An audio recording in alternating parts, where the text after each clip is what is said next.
We're playing your decks. But not here in the studio. No, no, no. We're playing them here in Paupergeddon, the largest pauper tournament in the world. And whoever does best at this tournament with your deck will buy it and mail it to you. I'll give it everything I got.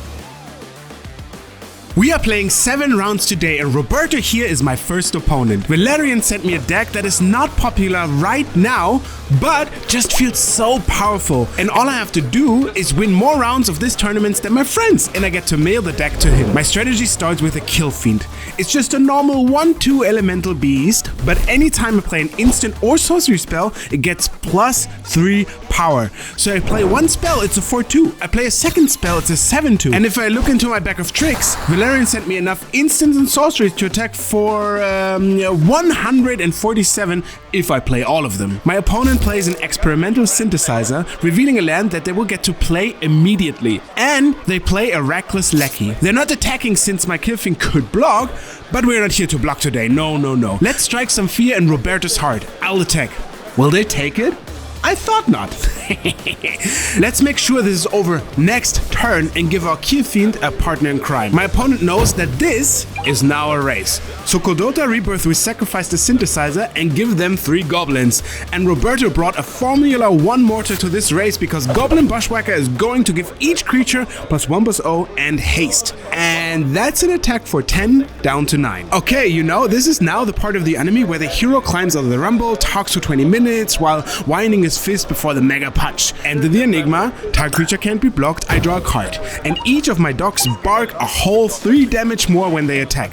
Let's do it again. That's currently 14 power. Those are some very hot dogs. Now let's end the game. Brute Force will give +3/+3 to one of my friends. Did I say 3? Make that +6 because each of them will get even bigger from the +3/+0 trigger. Attack for 21. Yeah, that will do it. How are you two doing? I'm playing a special deck today against Nicola. Alberto sent in one of the silliest combo decks I've ever seen. I play a Kelny Garden, it'll make a 0/1 plant. What's a 0/1 plant gonna do? That can't hurt nobody. I'm just gardening over here. I play a Seeker of Skybreak. This card seems innocuous now, but wait till next turn. It's a 2/1 that, if I tap it, I untap target creature. I need to keep my opponent on their toes, so I'll attack with my plan. Nicola will cycle Generous End to get a forest from their deck, untap, and do the cool thing. Playing Exhume onto a cycle creature on turn 2 is one of the most powerful things you can do in Pauper. Exhume lets each player put a creature from their graveyard onto the battlefield. But since this is turn 2, I obviously don't have any creatures to bring back. But Nicola conveniently cycled this Generant End to the turn before, which is a massive 5/7 reach that gives you a food token. My plant looks pretty sad next to Nicola's tree. How am I ever gonna beat that? Maybe with this. Internet, meet Hanger Scrounger. It's a 2/1 that gives a +1/+1 counter to a creature when it enters the battlefield. That creature gains the ability of discarding and then drawing a card whenever it's tapped, but only for this turn. Now you'll have to squint a bit to see it, but I've assembled a powerful combo. If I put that counter on my Seeker of Skybreak, it'll gain the funky power to 180 my library into my graveyard. It's an old card, so it's missing an important word,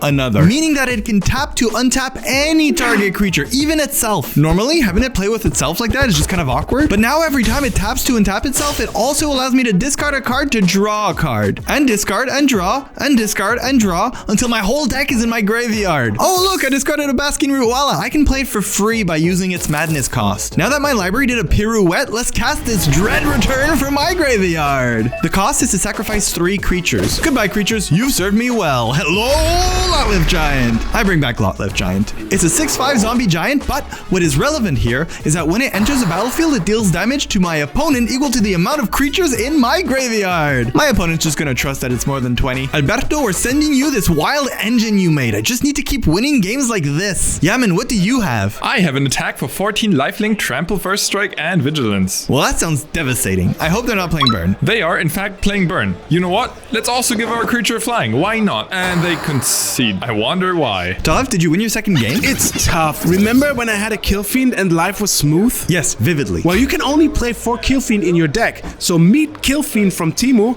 Festival Crusher. See, if I could play 12 Kill Fiends in this deck, I would. But the rules of Magic say no. So you have to put some water in your coffee and play a card that's trying its best to be a Kill Fiend.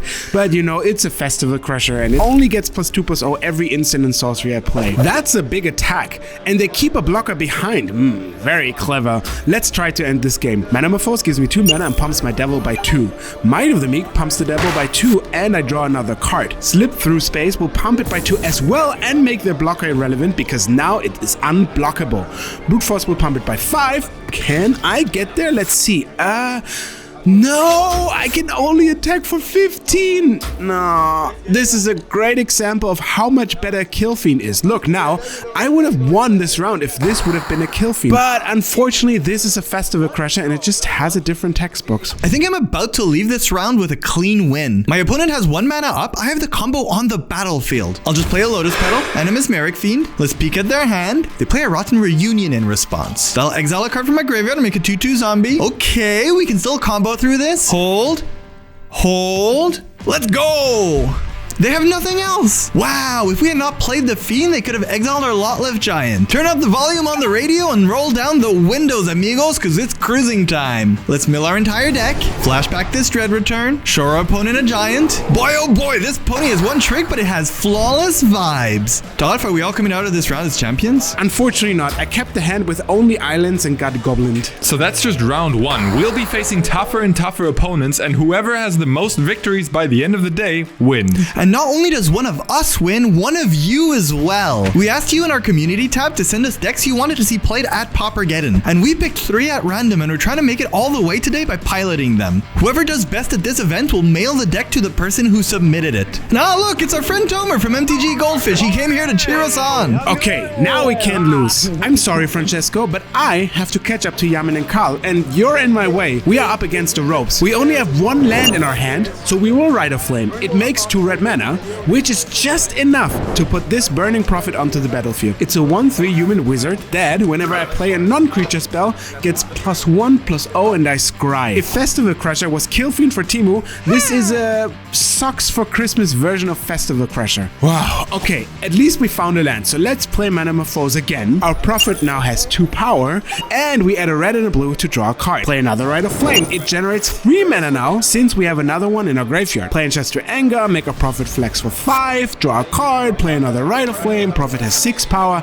I kind of feel like we're getting there, right? Faithless Looting, Prophet has 7 strength, draw 2 cards, discard 2 cards. What? I take everything back now I said about the Prophet. That is awesome because I will play now Brute Force, 11 power, and Assault Probe will give it double strike, do quick math, 12 power, attack for 24 on turn 2. Alright, Dolph, I have to catch up to you now. Let's peek into the future. Mesmeric Fiend is a 1/1, but it also will look into Mickey's soul and take one of the cards away from it. Sorry, Mickey. Now with this removal spell in the Fiend's belly, the coast is clear and it's time to combo. He plays a Blood Fountain and a Bajuka Bog. That's a land that exiles my graveyard. I'll have to be careful of that in future games. Let me write that down. Seeker of Skybreak is coming out. Remember, that's a card that can untap other creatures, but here, it's all about tapping and untapping itself. Mickey sacrifices a blood, untaps, and draws. They keep digging with Icarel Spring. They probably think they have time. Little do they know, this is the last time Mickey passes the turn this game. Maybe there's another removal spell ready to snatch my Seeker? There's only one way to find out. This turn is like a midnight drive-through. I'm not leaving here without a combo. Meet me. We play out Hang Your Scrounger. Yes, Mickey. I also had to read this card at first. In case you were scrolling TikTok last time, Hang Your Scrounger puts a +1/+1 counter on my Seeker of Skybreak and allows it to discard and draw a card every time it taps. Seeker of Skybreak can tap to untap itself, which really just makes it do the Dua Lipa dance. As it shimmies, I draw and discard my entire deck until oh look, I discard a Handsome Fellow. I'll play it for free thanks to its madness cost as I discard it. Mickey counters a Handsome Fellow? Mickey will pay. I'll mill a bunch of my library, sacrifice 3 creatures for a Dread Return, and bring back the Lot Left Giant, who will deal 26 damage. Todd, I believe that's more than your 24. Yamin, how much damage are you dealing? Our 1/1 hexproof is now a 17/16. Hexproof, Vigilance, Lifelink, Trample, and has first strike. Not bad for something that looks like a Malteser with legs and a tongue. Was that game 1? won? Nah, I've been cruising. I've got 2 entire victories already. Speaking of victories, I also won my second game, so that means I'm an inch closer to mailing this deck to Valerian. Honestly, when I looked at the deck Alberto submitted, I had doubts. And now I'd like to formally apologize for that original bout of distrust because I'm fully in control right now. Mickey's at 6 life. This Candied Apple will have to be played to just prevent me from comboing off on the spot. But this Troll of Khazad-dûn was played a few turns ago and currently has a +1/+1 counter. And since Mickey's only removal for it is a Candy Grapple, it's basically indestructible. And its steps go more like TikTok than Stomp Stomp because it marches at the inevitable beat of Mickey's demise. Hey, so how's it going in the tournament, boys? Against all odds, we're actually killing it. We're doing great. Good job. This is Pierre. Since I'm the only one with a loss somehow so far, I have extra pressure to beat him. But it's not looking good. Pierre's tapping Priest of Titania for 7, putting a Nyx Spawn Hydra onto the Dwinen's Elite that will now make it a whopping 10-10. I have one more turn. If I can deal enough damage... Pierre saw the line. Well-Wisher gives 1 life for each elf on the battlefield. But elves should be a good matchup. If Jamin loses, we're also tied. Well, unfortunately for both you and my opponent Carlo over here, my deck is running as hot as this Gladecover Scout is fashionable. My Gladecover Scout is gonna slip on this Ancestral Mask and then attack for a neat 13 damage, which puts Carlos down 2-1. Let's see what he has. A concession? Yes, a concession. Next game, we should really focus on Yamin's match to see how he gets to the point where he's just smashing siege towers into his opponent's defenses. Round 2, fight! Pierre plays another animal. Draw a card. Let's play a Kill Fiend. Let's see how that goes. Remember, that's the Ferrari of my stable. Let's see if we can KO Pierre next turn. Priest of Titania can now make a lot of mana, even more with a Korean Ranger on the battlefield, which untaps any elf. Oh, look! I ordered something in the mail and it just arrived. Yeah, let's open the present. It's a game 3! Because let's make Kill Fiend unblockable, give it another +3/+0 with Faces Looting, then Assault Strobe will give it +3/+0, and you know that's the big Wombo combo, 3 spells +9/+0, double strike, unblockable. That's 20. Ding dong. I don't only want to win to give Alberto this deck, I also want to make Tomer proud. I'm playing against Turbo Fog. This shouldn't be a bad matchup, but I mulligan to 4 and I can't find my combo pieces. All I need is a hanger. Oh, he kills my Seeker of Skybreak. I know that time is important. Let's concede this game and win the next 2 before the timer runs out. Oh, Yamin is about to start his game. Shh. Let's watch. Yamin, tell us your secrets. I have a shameful secret to admit. Oh, I didn't mean that kind of secrets. I mulliganed to 6 and I kept a hand with no creatures. It was too good to throw away for 5 cards. Carlo duresses me. Oh, I guess the world will know your secret now. Duress allows my opponent to take a non-creature out of my hand, and Carlo's gonna find out that I don't even have any creatures to slap enchantments on. There goes my Malevolent Rumble. That was my only ticket to generating. Look at that, another Malevolent Rumble. I call Motobug. Malevolent Rumble is a card that lets you look at the top 4 cards of your library and put a permanent into your hand. In this deck, when I need a land, it gets me a land. When I need a creature, it gets me a creature. When I need an enchantment, it gets me an enchantment. And we're still working on what it does when I need a coffee, but for now, it also leaves me a 0/1 colorless spawn token for my troubles.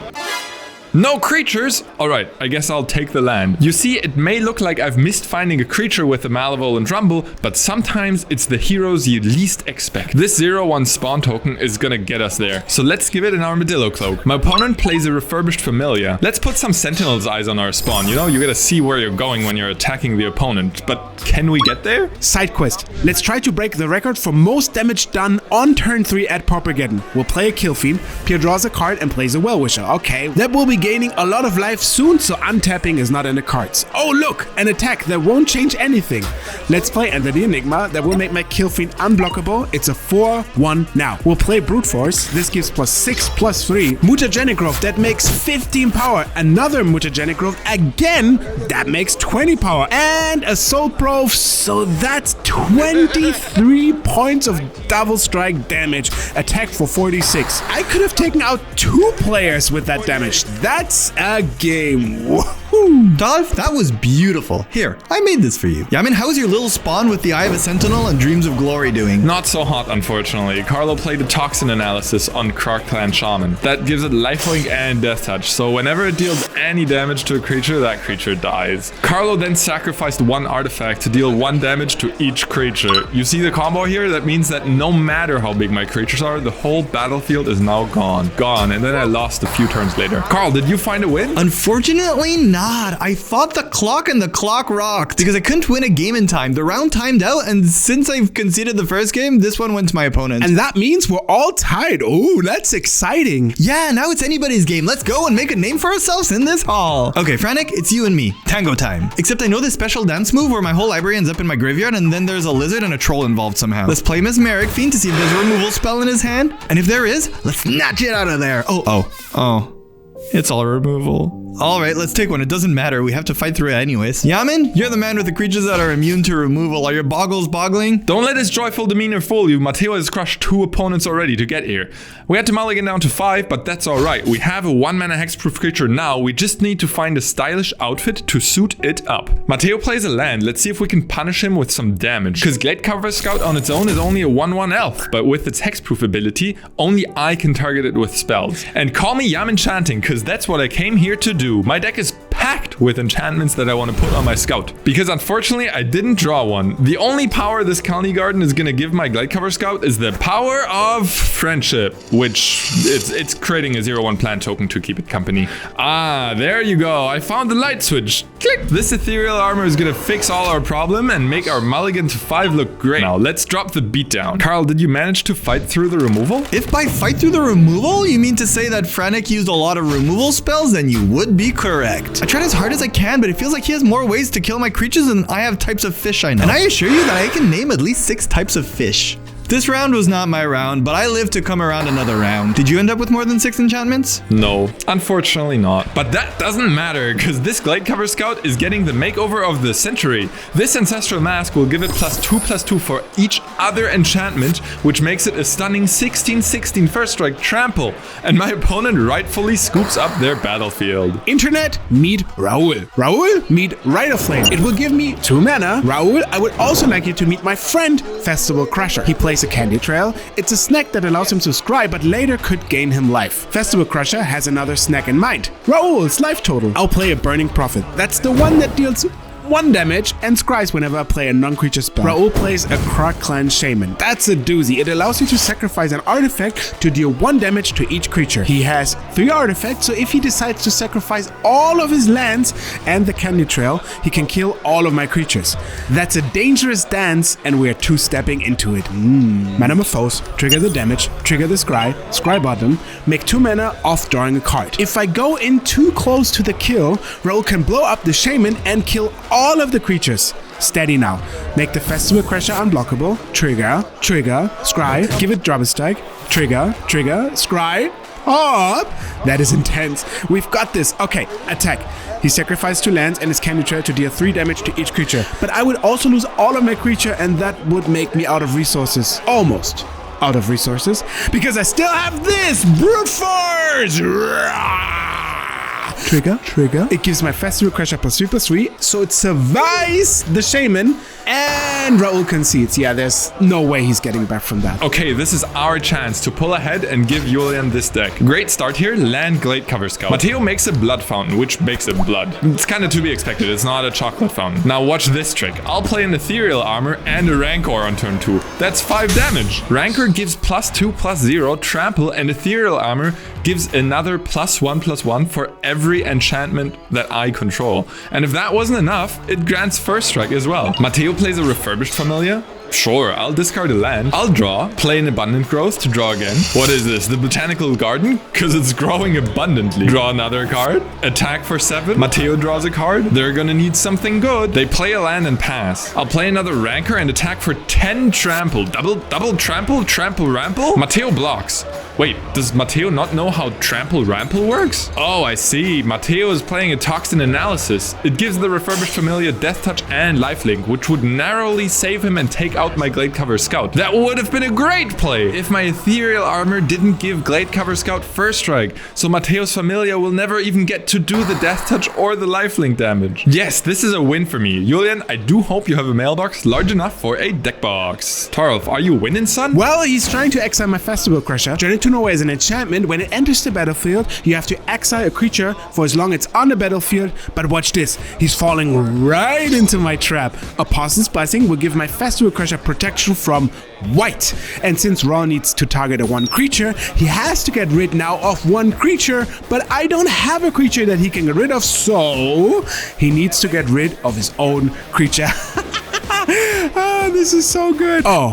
He galvanic blasts my festival crusher. Well, Raul has made a sandwich out of me now because I'm toast. Yaman pulled ahead this round. Julian's creatures might have hexproof, but Julian probably doesn't because it looks like I'll be targeting them with this deck in the mail. Wait. There are still 3 more rounds to go, and I have a record of 46 damage on turn 2 to beat, so no, we're playing on. Antonio right now is all smiles and waves, but wait till he's all... Wait, what? How much damage did you do with that giant troll? Time to catch up to Yaman. Antonio plays Lunarch Veteran. Ooh, Lunarch Veteran will gain him 1 life every time he plays another creature. That's funny. I have to combo fast because if he gains too much life, I won't have enough creatures in my deck to deal him lethal damage with Lotlif Giant. Oh, that's a Suture Priest? He gains a life. Suture Priest also gives Antonio a life every time he plays a creature. That's double the clock, and the clock is ticking. And I forgot how many creatures I have in my deck. I can't check now. I'm mid-game. How much is enough life that I can't win anymore? Another Suture Priest. Antonio gains 2 life. I'll play my Skybreak Seeker. Antonio will read it. Yes, it untaps itself. He plays a creature, gains 3 life, and makes a clue. I feel like I can beat 26 life. I should have 26 creatures in my deck. Of course, Skyfisher, that's 29 life. I should have 29 creatures in my deck, right? Let's find out. We're both an Australian barber, and this turn have in common is that they could both use a combo. I play a Hanger Scrounger. Let's pop off a little. Hanger Scrounger gives a little present to my Seeker of Skybreak, allowing it to headbang its way to discarding a card and drawing a card 52 times. That's 28 damage because I didn't have enough cards in my hand to keep both mana generation and a sacrifice effect. I give up. I can't win without a library. This is Francesco, and he's about to do a magic trick called untapping with 6 mana on turn 3. They have a lot of enchantments, so they make sure that Ethereal Armor only counts my enchantments. It does. Francesco plays a boarding party. That's huge. It's a 6/3 hasty pirate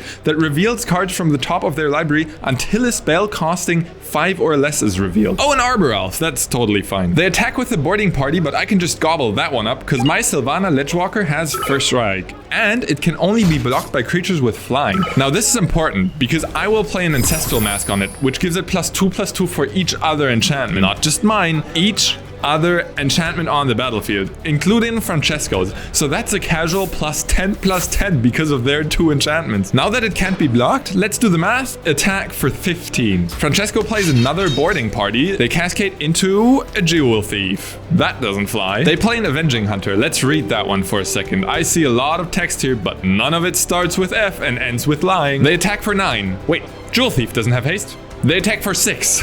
I can take that. Let's play another Ancestral Mask. Do some math and attack for 30 unblockable damage.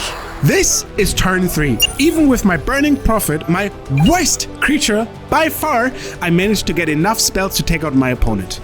Yaman, you have to be careful. I'm catching up. Carl, are you also making a comeback? No, I got pummeled. This deck doesn't have any card draw, so assembling the combo is a little more of a challenge than I originally envisioned. At least I get to give some money to everyone who beats me, so I'm feeling a little bit useful. What? Wait, is that the record attempt alarm? Yep, that's a totally real thing that exists, Carl. Tarov, I saw your attack for 46 before, and it's time to break your record. Let's put a second Ancestral Mask on the Slippery Boggle, and let's throw in a Rancor just to be sure. And a Utopia Sprawl, why not? We attack. Now let's count together. This means Slippery Boggle gets +4, +4, +4, +6, +2, +6, +2, +12, +4. That's 45 total damage. Wasn't enough to beat your record, Tarolf, but at least it's enough to beat Francesco here and win this round. Yaman, I thought we were tied, but you just keep on winning. It's neck to neck, really. If I lose a single round, you can already catch up. And we're doing well enough that we might just accidentally day 2 this thing. Yes, in large tournaments like this, there's something called a cut to day 2. That means everyone with only 2 losses at the end of the day makes it to the second exclusive tournament made of only the top 64 players of this over 700 person event. Well, I'll root for you from the sidelines. With my 3 losses, I'm out of the cut for day 2 and I can't catch up and give away this deck anymore. Sorry, Alberto, I tried my best. How'd it go, champ? I laughed. Aww. How about a boosty? Does that make you feel better? It does. If Gianluca is the mountain I have to climb to win this challenge, so be it. And look at this, Jamin. I've got the perfect opening hand to catch up to you. I would tap one of my lands for Rite of Flame, which gives me 2 mana. Now, I will use one of those mana to cast another Rite of Flame, and I will use all of that mana to cast a Cassic Flamebreaker and a Festival Crusher, so that's 2 creatures that go with my spells with only 1 little land. Gianluca doesn't look too impressed, but I am. He plays a Synthesizer, revealing a Tomb Raider. Okay, and an attack for 1. I can take that. In this matchup, if I'm blocking, I'm losing. I draw a card, I play a 3rd Rite of Flame. That's 4 mana and a trigger. Play Enchester Anger, trigger, draw a card, make the Crash unblockable, trigger, draw a card. Mana foes add 2 mana, trigger on the wall. Who's going to draw all of the cards? Yes, it's me!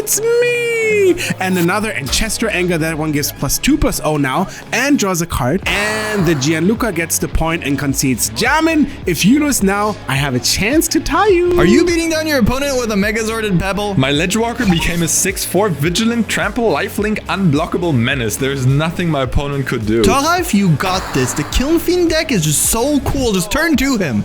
Guess who has even a better turn 1 than last gen? Yes, it's me! Rite of Flame and Rite of Flame +2 Kill Fiends this time on turn 1. How can I lose? Okay, my opponent kills 1 and attacks. Okay, that's fine, but I'm riding this last Kill Fiend to victory. Sorry, Tarl. I'm attacking with a 17/14 Vigilance, Lifelink, Trample, First Strike creature. I think your chances of ever catching up are slim. Okay, Alessandro blocks, takes 12 down to 4. I gain 17 and go to 32. I like those numbers. He draws. He sacrifices a spawn to play an Ichor Wellspring and draw a card. And he realizes he has no out. That'll be a concession. I'm 5-1 now. Off to play for day 2. Did your Kiln Fiend make it across the finish line? I'm trying to win here, but my opponent keeps killing my creatures. And then he ran me out of the game twice. Well done, Jamin. Well done. All right, there's no way to catch up with Yamin anymore. Yes, Julian, we did it. I'll be putting this deck into a deck box and mail it straight to you. Thank you so much for sending it in. It was so much fun to play and seemed like a great metagame call for this event. A menace to all my opponents. Congratulations, Yamin. All the decks were great this time around, but you really pilot Boggle so well. But you have an end boss now. There are still 2 rounds to this tournament, but if you just win the next game, you make it to day 2 and get to fight for glory with the top 64 players of this event. And my round is about to begin. This is Marco, and he's the worthy opponent standing in between me and day 2. Let's grow a forest and make it a cozy home for our Slippery Boggle, our 1/1 that cannot be targeted by spells or abilities my opponent controls. Marco plays a Lembas. He can have a bread snack, but Boggle is gonna snack on his life total soon. I'll play a land, an Ethereal Armor, and a Rancor. Attack for 5. Marco draws a card and plays Crypt Rats. If Marco pays X black mana, it will deal X damage to every creature and player. If I'm not careful enough, that can wipe the entire board clean. But that's okay, I have another Rancor and another Ethereal Armor. How about an attack for 13 trampling first strike damage? Marco takes a little break to snack on a Lembas to try and find an answer, but nope, that didn't taste like a solution, so it's on to game 2. Well done, Yamin. Just one more game and you get to represent Cardmarket in the next step of this tournament. Yeah, show him some more Ethereal Armors. With a hand like last game, there's no way you lose this. Unfortunately, we can't show the viewers this game. Marco busted out his best karate moves, and these few turns were too graphic to show. But let's take a moment to remember the victim of Collector Oof. And my board that was wiped by the Corrupted Rats. And the other board that was also wiped by the Crypt Rats. Even if my creatures have hexproof, Crypt Rats do not discriminate. They deal damage to each creature in play, no matter if hexproof or not. I even played a Flag Bearer and he cast it down. But I guess that's on me for playing a creature that literally forces you to target it with your removal. And when I saved up enough enchantments to make my Savannah Ledgewalker too big to be hit by a Crypt Rat, he wiped it out with a breath weapon. I can't do this. We need to try the next game. Just one game to go. Yamin, you're on the play. You can do this. I play a forest. Marco plays a forest that makes a plant. Darn, don't let him one-up you like that. I play a Malevolent Rumble. You might recall this as the card that allows you to take a permanent from the top 4 cards of your library and gives you a Scion for your time. I'll take the Rancor. He plays a Lembas and draws a card. I draw a card. I play an Abundant Growth, draw draw another card, and I'm left without a creature. No hexproof creatures at all. But that's alright. No, Marco probably got rid of all of his removal spells after sideboarding, and I have a Scion token that's just hungry to hold this Rancor. I'll attack for 2. Marco draws. He plays another Kalni Garden and makes a plant. I draw. I attack for 2 with the Scion. I'll play a Ledgewalker, finally a hexproof creature on the board. Remember, this is the one that can only be blocked by flyers. Oh no, that's a collector. Oof, that'll exile your Rancor. I could sacrifice the Scion right now to get the Rancor back into my hand, but I need another creature in play in case Marco plays any sacrifice effects. I draw. I play another Rancor on my Ledgewalker this time and attack for 3 in the air, but he shuffles away the Rancor before damage. This is so close. What a tight game. Come on, Yamin. Marco plays Lembas and draws another card and passes. I'll sacrifice the Scion to play an Ancestral Mask and attack for 3. Ancestral Mask gives the Ledgewalker +2/+2 for each other enchantment on the battlefield. He eats the Lembas and gains 3 life and draws for turn. Oh no, that's a Writhing Crystallis? Oh, now that's a creature that can win the sizing wars. That's okay. I just drew an Ethereal Armor. I'll attack for 8 and play a Gladecover Scout. He sacrifices 2 Scions to snack on that bread again, gaining 3 life. Draws. This is tense. Marco plays a card. Some would call it Crypt Rats, but I call that 1 turn too late. He passes? I draw. Yamin, holy cannoli, I think you have this. I play 1 more enchantment and swing for the win. I'm going to day 2. Yamin, well done. Yamin. All right. Dude, you won't believe it. What happened? I'm day 2. I got there. Oh, congratulations, man. Didn't expect Vogels to be a very good deck in the metagame, but it is. No edicts, all wins. So here are the types of fish I can name. Bassfish, goldfish, tuna, anchovy, carp, Nemo,